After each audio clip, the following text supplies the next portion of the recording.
COPWATCH, policing the police every single day.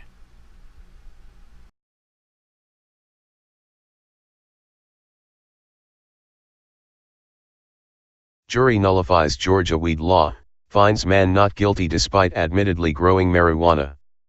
A marijuana user was found not guilty of drug charges not because he didn't do what he was accused of, but because the jury disagreed with the law. By John Vibes, July 15, 2018. Lawrence County, GA, Giovanni Mondria McCoy is a medical marijuana patient in a state where the plant is still illegal and was recently in court facing charges of possession and manufacturing. McCoy grew cannabis for his own personal consumption to treat severe headaches and other pain that he has suffered since he spent 2 weeks in a coma in 2003 after being severely beaten. Instead of attempting to fight the case on the grounds that the evidence against him was wrong, McCoy instead argued that the laws were wrong. He was honest about his experience and his medical use of cannabis during the trial, and the jury acquitted his case, despite the evidence against him. McCoy's lawyer, Catherine Bernard, said that McCoy is not the type of person who belongs behind bars.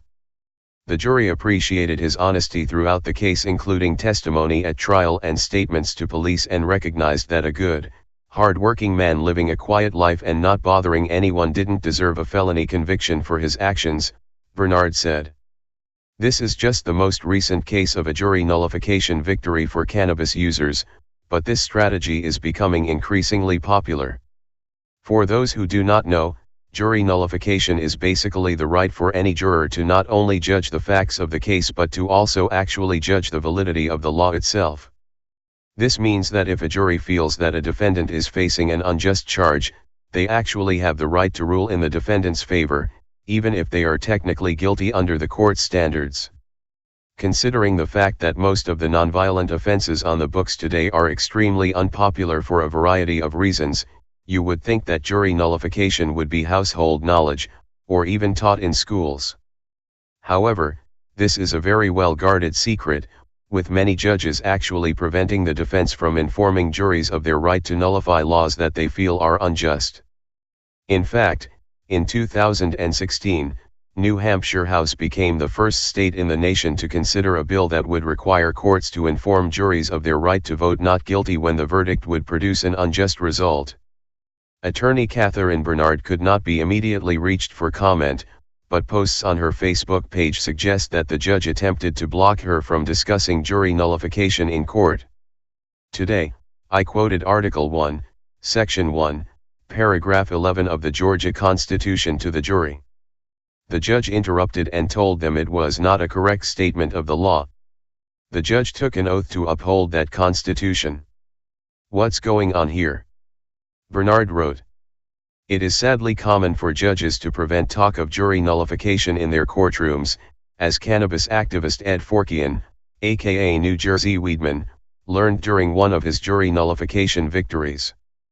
Forkian was passionate in the closing arguments of his 2012 trial, wearing a shirt that said marijuana. It's okay.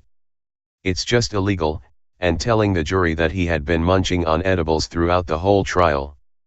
Then at one point, he was nearly held in contempt of court for trying to advance his jury nullification argument.